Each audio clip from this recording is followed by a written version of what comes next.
whole conversation was in German, and I stopped after I'd finished, and I thought to myself, my goodness, where did that come from? It was the first time I'd ever used it, and I was sweating. I was so worried about coming up to this counter, and it just all, my brain obviously clicked, and I was able to speak in German for that 3.5 minute conversation, and I've never used it again since.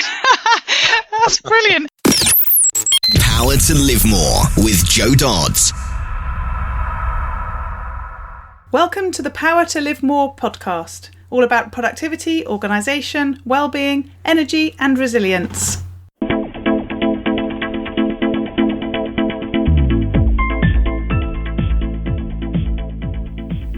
I'm Jo Dodds, and I started this show to enable interesting people to share their stories about how they use their power to live more, and by that I mean to do the stuff that they want to do more than the stuff that they need to or should do. It's about creating a life for yourself where you have the energy, health and space to be happy and fulfilled, spending your time as you'd like, whether that be at work, home or somewhere else entirely. That's your choice. Here's little Dodsy, age 9, with an intro to our guest. Hello, my name is Ellie Dodds and I'm co-presenter. This podcast is all about Jason Buckner.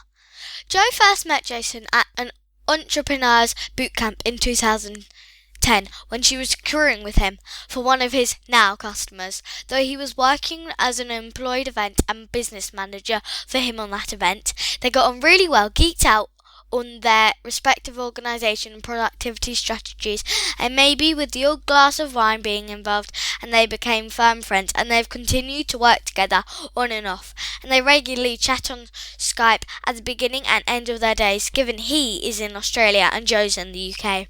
Jason Buckner is known as the sales automation expert. He says if you're not taking advantage of the power of the internet when it comes to automating your businesses, then you're likely losing thousands of dollars in productivity and sales. Using software tools that are readily and cheaply available, you can operate your business as a one-person setup, yet you have it function like a 30-person company. Customers can order and receive your products without your involvement. Prospects can request information and help without your involvement. And an army of people can be out there promoting your businesses again without your involvement. The question is, how? With over 20 years of being behind-the-scenes expertise, Jason Buckner is the guy that companies have called in to clean up the messes. No, not as a cleaner, as an internet marketing expert, and smooth out the processes so that nearly everything works automatically. From watch companies to museums, photographics to seminar companies, large corporations to small mum and dad businesses. Jason has the ability to quickly find the holes in a business and solve the problems lightning quick. Back to the studio. Today I'm interviewing Jason Buckner of Automation Made Easy. Hi Jason, great to have you with me. Hi Joe, thank you. It's great to be here.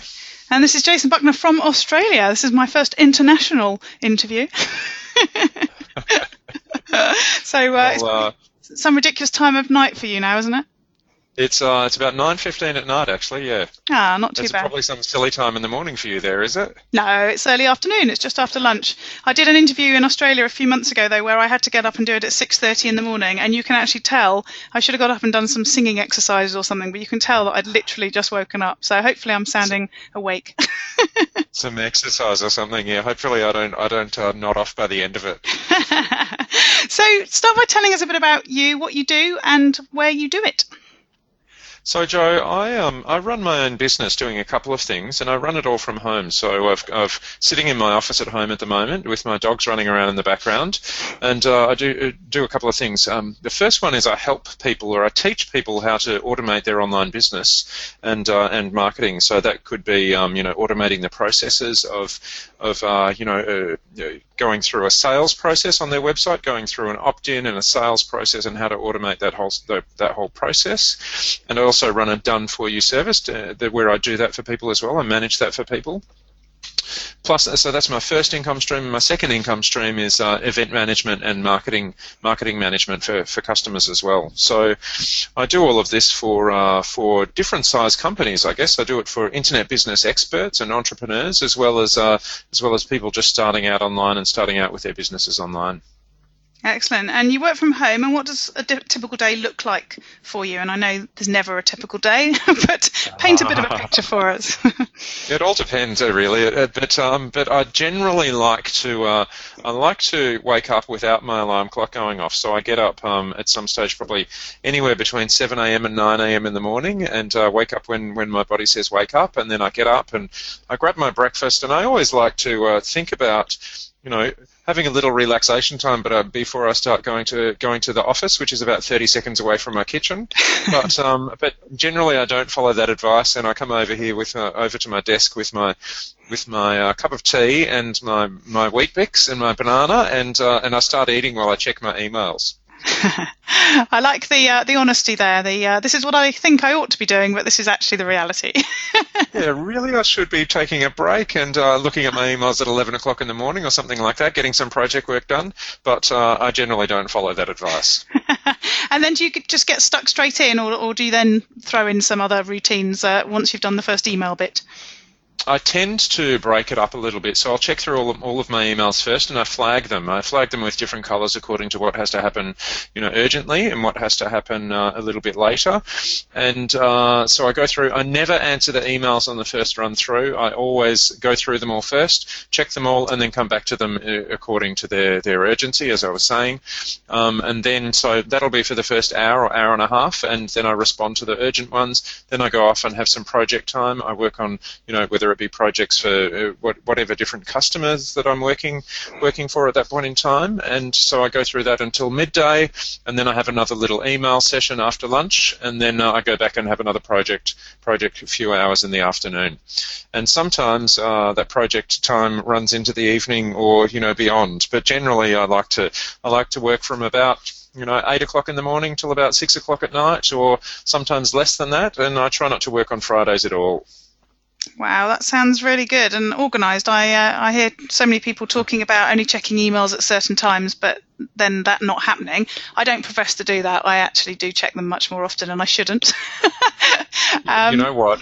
I do fall into that trap again, and the easiest way not to check it is to turn your email program off when you're working on other things. Yes. How do you deal with that, though, when you've got stuff in your emails that you need to refer to? That's the bit that's always thrown me. See, that's tricky then, isn't it? That's tricky, and there's no way of not receiving the notifications and not getting distracted when you have to refer to the emails for the projects. Although I do think I'm going to have to check this out. I'm sure there's a tool or an app that you can install on Gmail that pauses the inbox, so you can still use it, but things don't pop in that are new. Things don't come in. Yeah, I guess you could just you could turn your internet off as well, although most things I do is on the internet, so it's a bit difficult not to use that. But you can also, copy and paste the email into Word if you really needed it, and work from Word rather than working from the emails, I guess. Yeah. Yeah, I'm going to check that out. I'll let you know if I find anything. All right, very good. Let me know how you go, and I'll do it too. So you're good at finishing in the evening by the sound of it, although I'm sure you probably do stuff later with the international aspect of your role. But what stuff do you do in the evening when you're not working, or to stop you working? To stop me working, so I either participate in sport or participate in swimming, to be exact, or I coach swimming. So tonight, just before this interview, I've just come from my swimming squad, and I was coaching them this evening. So 90 minutes of coaching or 90 minutes of swimming generally. And the thing I love about swimming or coaching is when I'm there, when I'm at the pool for that 90 minutes, I don't think about anything else. I'm either thinking about improving my swimmers' technique and helping them grow as swimmers, or helping them get fitter, or helping them get faster, or I'm in the pool thinking about my own technique. So it's literally downtime as far as all business and stuff, or thinking about the business or thinking about what I have to do or don't have to do. I forget about it all, and it's blissful. I suppose the thing with swimming is you can't have your smartphone distracting you at that moment either. No, you can't, and you can't get your emails while you're in the pool either. Although I'm sure there's going to be some device that'll allow that in the future. Excellent. And is there anything else that you do to help you wind down in the evening? Anything that is sort of a typical routine for you? Oh, sometimes a glass of red wine, I guess. But aside from that, walking my dogs, taking my dogs to the park at the end of the day, it's nice to do something that says, okay, this work time is over, and now it's time for relax. And so it's nice to sort of shock your body. I like to call it, or shock your mind as well. Something completely different, and that takes you out of that zone. And I think I don't suppose there's a coincidence that the things that you're mentioning are outside of the home. Do you think that as somebody who works from home, that getting out of the house helps you to sort of break that work routine as well? Yeah, you know what, Joe? I hadn't actually thought about that until I was just saying it, and as I was saying it, I was thinking, all of these things are out of the house. So yes, it probably is some good advice there to get out of that area. And for me, my office space is almost in my lounge room, which is almost in my kitchen. So I live in a fairly small apartment. So almost my whole house is my office, and so it's good to get out of that zone and just to completely be out of the environment as well, to help you switch off, I find, anyway. I'm just laughing that the only option at home is to go and sit in the toilet. Almost. So yeah, the outdoor stuff sounds much more pragmatic.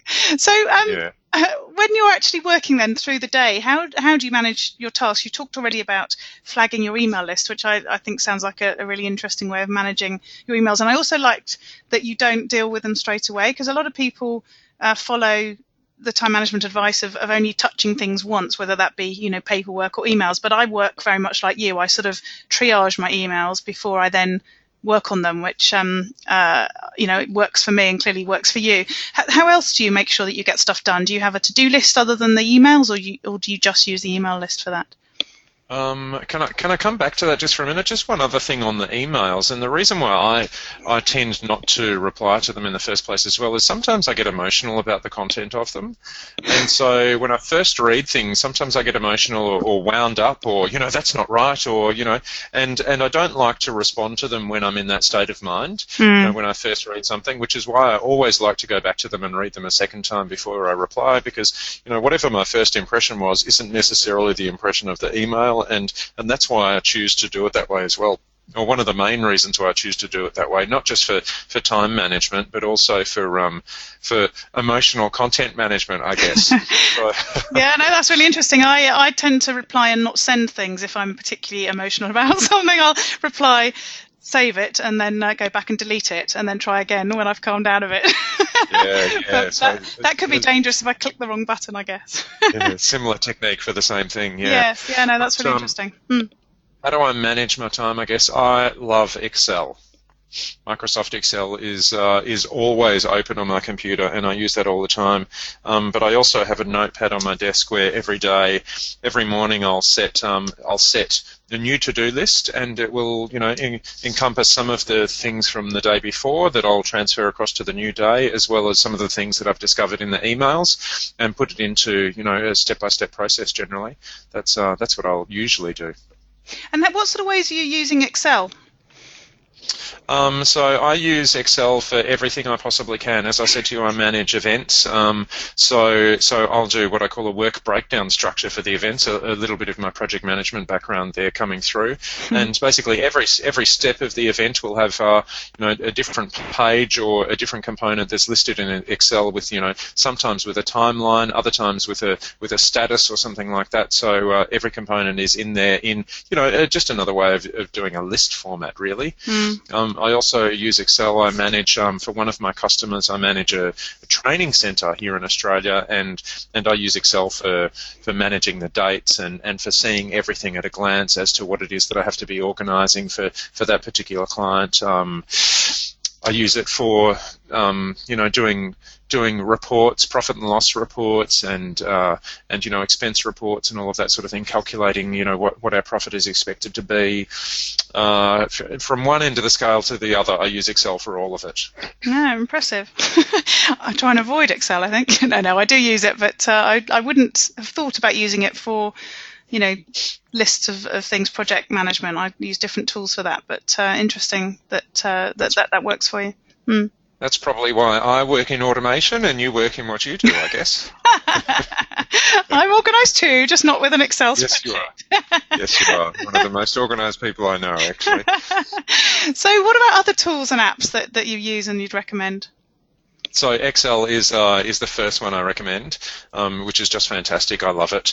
I also use an app on my phone. I don't leave home without it. I don't go to an event without it, which is called CamScanner, which I use on a daily basis. And it's this really cool app that basically scans things. You take a photo of it and it scans it. It turns it into a PDF and it can email through to whoever you need.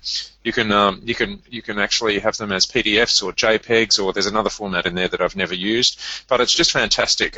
You click, take a photo, and it becomes the document, and you send it through.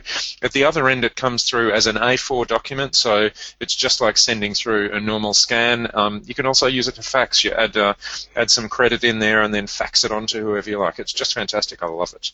Wow, I'll check that one out. Check that one out. And one other tool that I use, which I use even more than CamScanner or Excel, is a piece of software called World Internet Office, and it's just what I use to manage all of my clients' websites and operations online. It's just, I think, the most comprehensive one to use in the cloud, a cloud-based internet office, I guess, and that's the one I use. And what sort of functionality does that have? What does it do for people?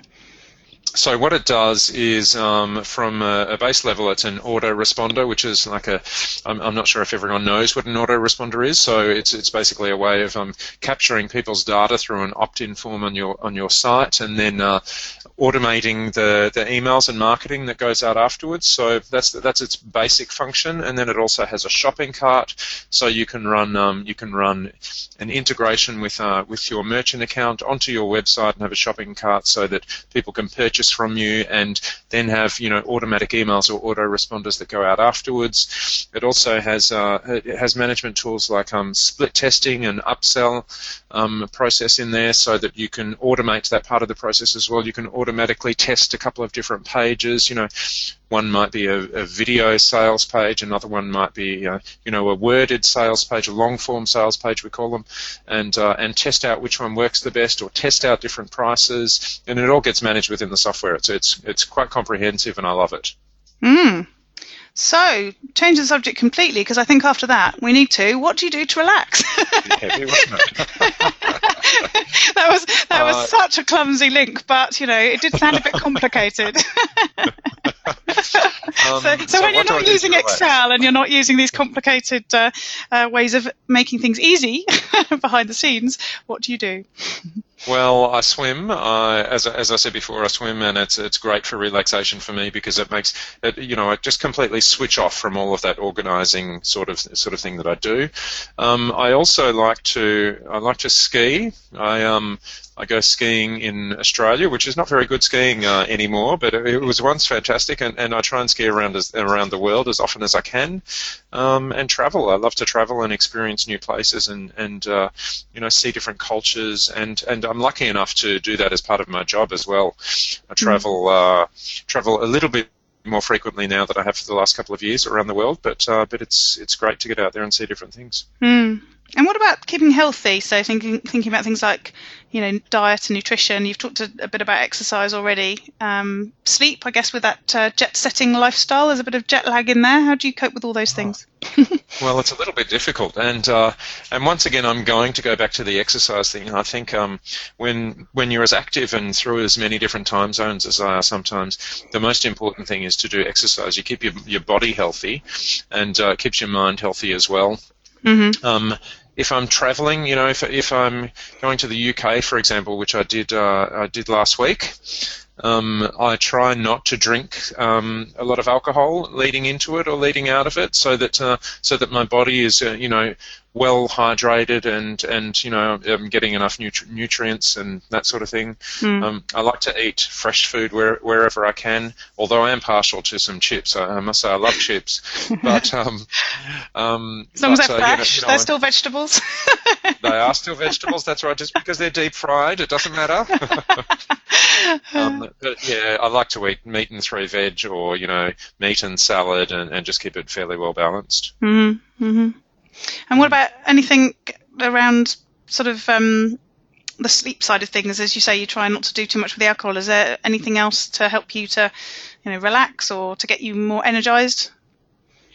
Well, sleep for me is very important, and I like to have a minimum of 9 hours sleep a night. And if I'm not getting that, then I need to do other things to cope with it, like much more water intake during the day, or pardon me, a little bit more exercise or something like that. But if I'm getting my 9 hours sleep a night, then I'm pretty well happy. I like what you're saying about not having an alarm to get up. It's something that I crave, but with a small child at school, it's virtually impossible. Not to mention a husband getting up to go to work at a certain time. I keep thinking we ought to have separate rooms, just so that I can get up when I like. My dogs will not wake me up in the morning, I can guarantee that. They will always be the last ones off the bed. You've trained them well. Yes, that's right. So what about improving yourself, learning and sort of developing what you're doing? Do you have certain sort of routines that you use for that, or certain resources that you use?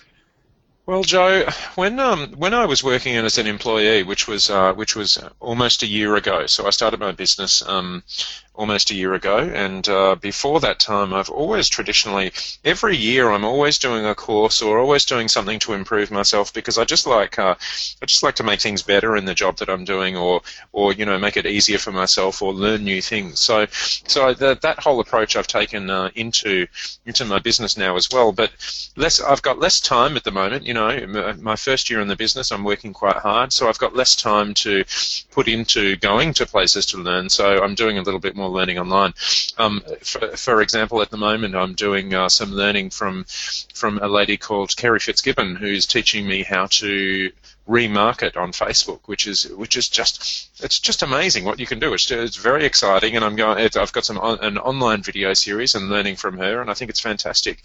But I'm always trying to. Remarketing on Facebook is, for those people who don't know?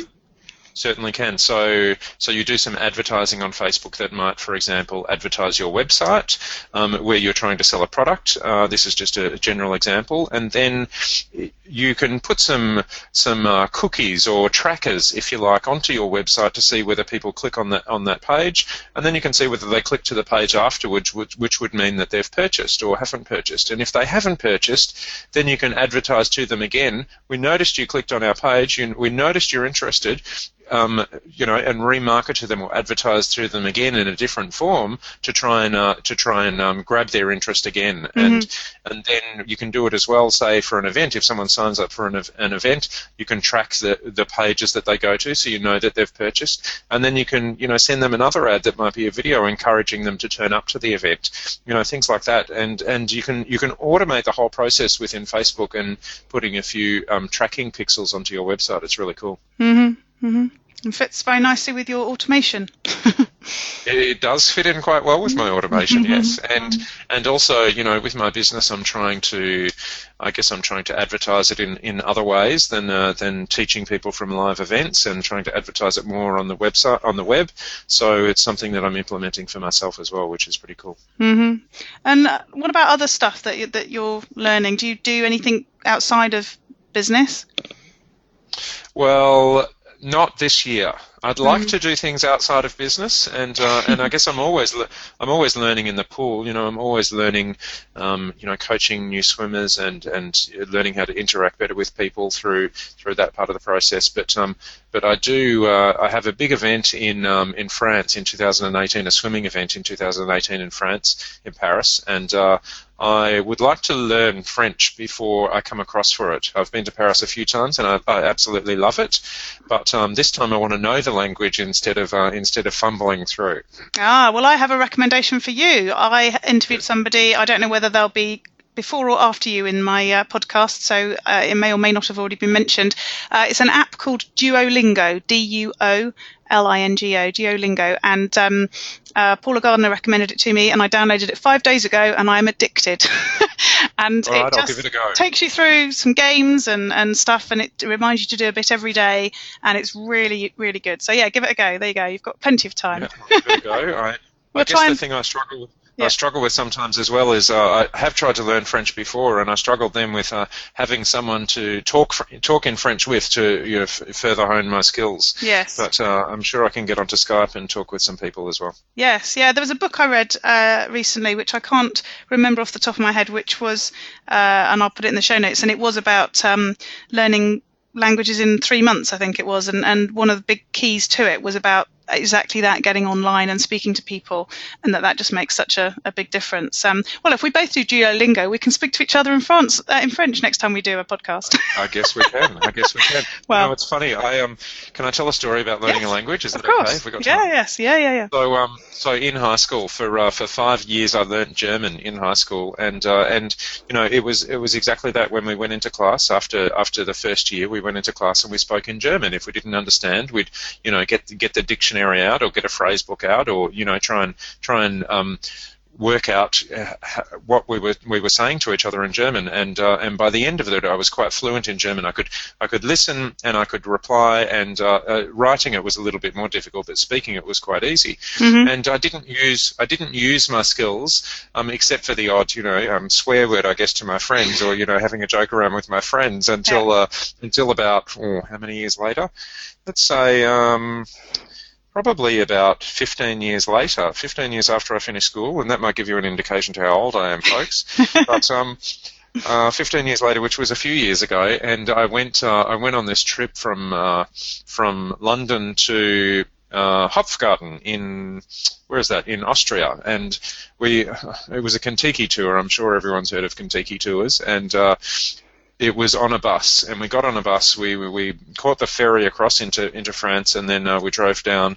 I don't know what the route was, but we ended up in Germany, in the south of Germany, for about an hour and a half, and that's when we stopped for breakfast. Was in Germany, and we went into this roadhouse, and I'm walking up. I was travelling with my friend and my partner at the time, and I'm walking up. I was the only one that knew any German whatsoever, and everyone who'd gone up to the counter before me had been trying to speak in English, and the people behind the counter were like, "No, we don't know English," sort of thing, and then getting a bit terse with everyone trying to talk to them in English, and I was the only one, it seemed, who knew any German. And I walked up to the counter. I was trying to memorize what it was that was from the menu board above, exactly what I was going to order, this and that, and this and that, and I got up to the counter, and I had a complete conversation with them in German, and ordered everything that we wanted, and paid for it all, and got the change, and did all of that. The whole conversation was in German, and I stopped after I'd finished, and I thought to myself, my goodness, where did that come from? It was the first time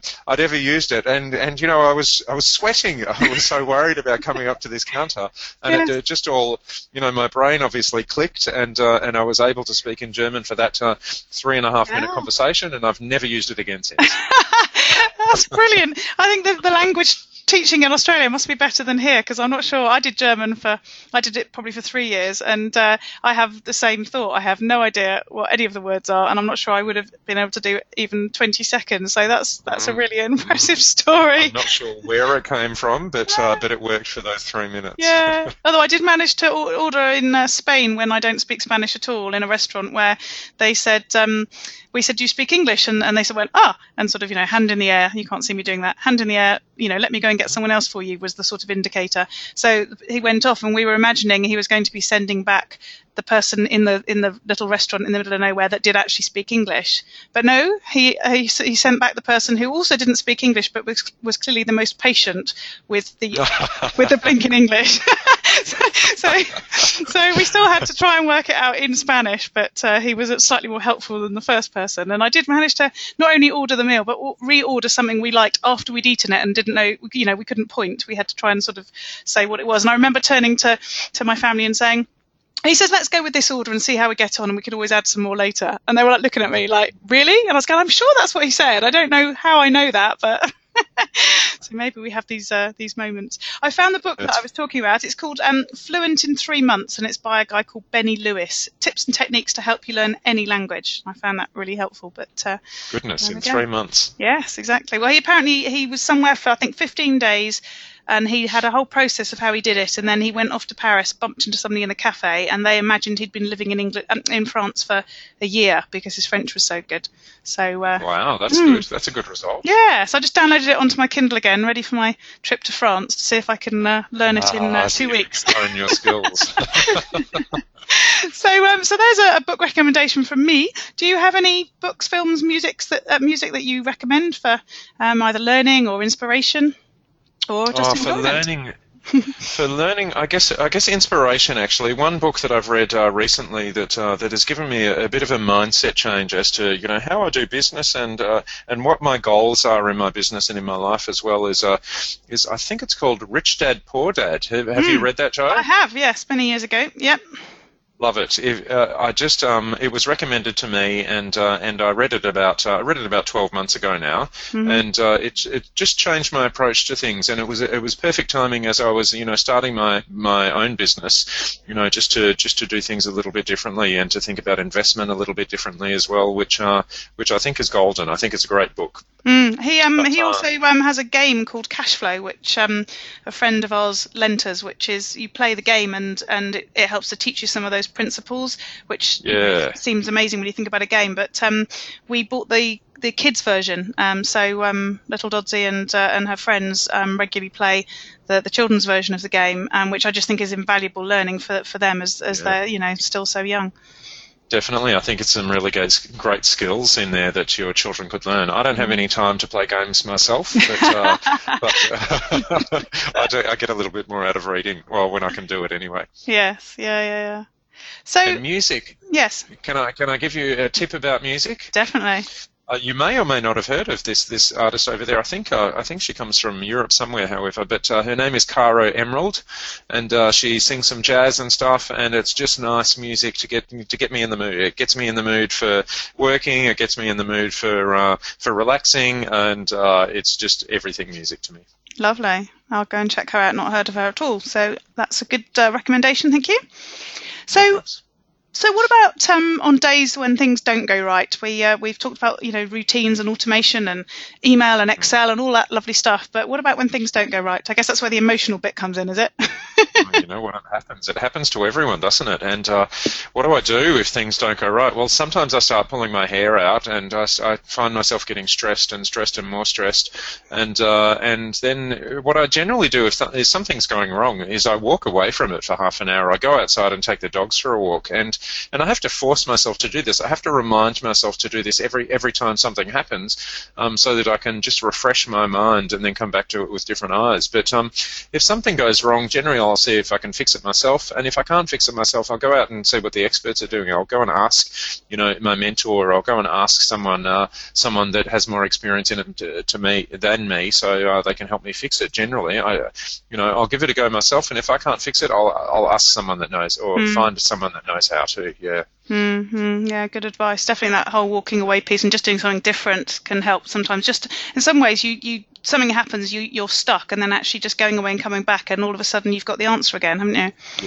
Yeah. It's good advice, but I literally have to force myself to do it, and I think no, I'll just try some more. And then the other voice inside my head is saying no, go outside and go for a walk. It'll be better, and generally it is. I found that with things like reconciling my accounts, and I just cannot get them to balance.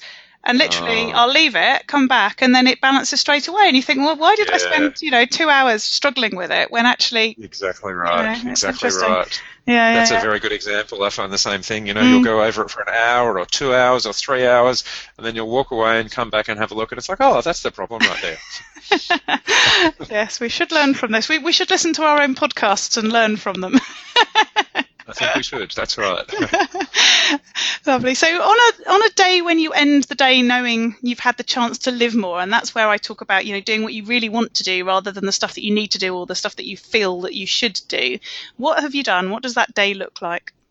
Oh, I guess living more for me is it can be many things, many different things, and it could be it could be one of my passions, like skiing. It could be I've skied down a terribly steep mountain, and I might have fallen down half of it, or I might have skied to my best ability down it, or something like that. And the thrill of that really makes me feel like I've lived more. It could be coaching one of my swimmers, or watching one of my swimmers swimming competition to beat their personal best times, and that's always a thrill for me, and I thrive on that sort of thing as well. So the interaction and watching people grow in the sport, and then seeing them achieve, and seeing the look on their faces when they've done it and everything is just fantastic. Or it could be one of my automation students when they make their first sale online automatically or something like that. They've done their marketing and everything just works for them, and they get so excited and they jump up and down, and you can't see me, but I'm jumping up and down right now.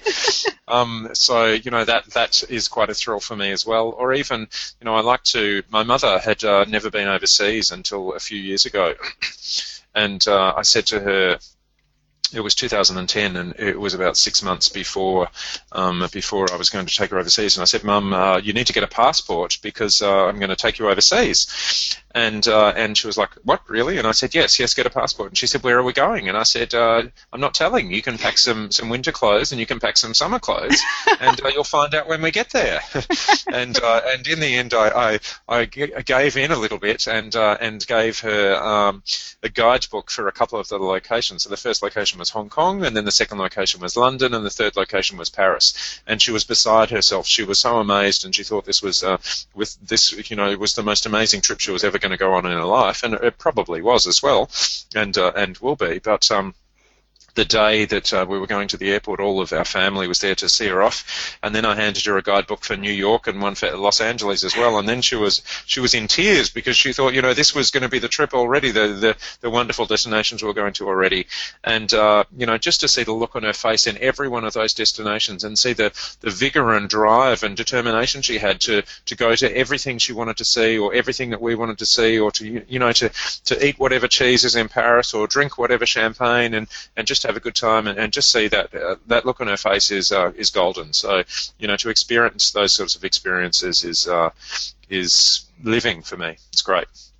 That was such an amazing story to have told. I got goosebumps, and I'm feeling really emotional now. I'm thinking about your mum and how she must have felt, and just the family, as you say, seeing her and the look on her face with that surprise. So that was a brilliant answer to finish the interview with. Thank you so much, Jason. So no problems. How can people find out more about you and connect with you?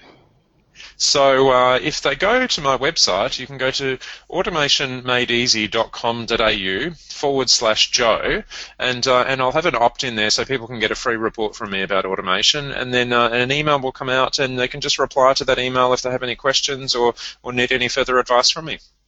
That's brilliant. Thank you so much for joining me. Really, really enjoyed it, and we've got some great recommendations for people, and we've even mentioned Excel. I can't believe it. Many times. Thank you for the opportunity, and I've enjoyed it very much. Joe's Gems. This is the part of the show where I do a recap of the key points of the interview, the stuff that I really liked, and the apps, books, music, tips and tools that were shared. This is for you if you heard something that you want to check out but you couldn't write it down at the time. Hopefully I've got you covered.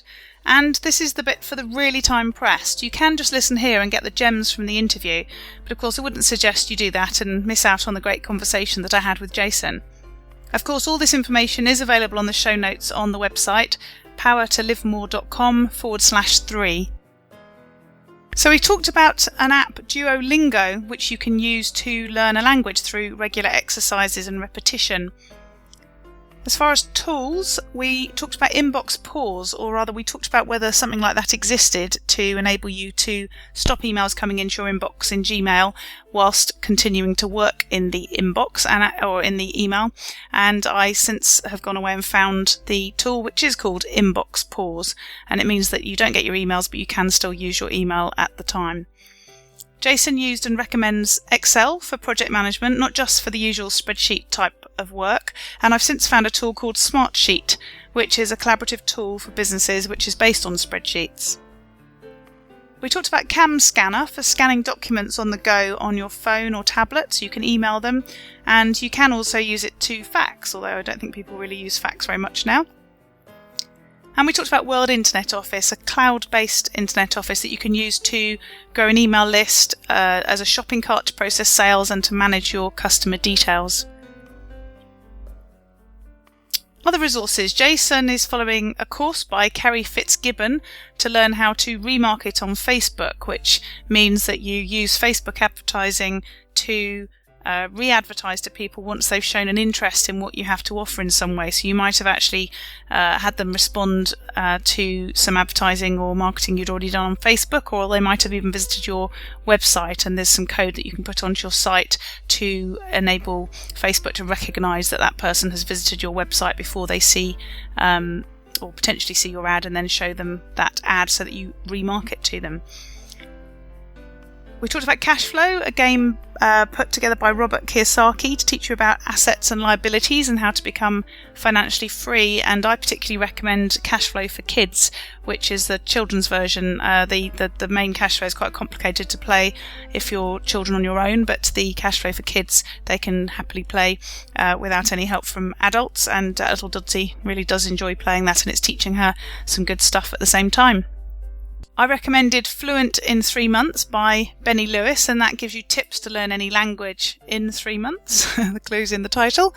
And Jason recommended Rich Dad, Poor Dad by Robert Kiyosaki, which is the book that came before various resources, including the cash flow game that I've already mentioned. Jason talked about Caro Emerald, a jazz singer who he recommends. And as a tip, Jason suggests using your email tool to triage your inbox and flag emails by colour, by their sort of relative urgency and importance, to signpost sort of the order that you need to take to action them, rather than just doing them in sort of time and date received order, actually triaging them and flagging them so that you can then go and work on the most urgent ones first, rather than waiting until you get to them in chronological order, which you may tend to do instead. And to contact Jason, if you want to get in touch, if you go to his website, he's made available a free report for you about automation, and then you could get onto his mailing list and respond to the email that he sends you, which will give you direct contact with him. And his web address for that is automationmadeeasy.com.au/Joe. That's automationmadeeasy.com.au/Joe. Use your power to live more. Thank you for listening, and don't forget to go to powertolivemore.com/3 to find all the links, and I look forward to speaking to you next time.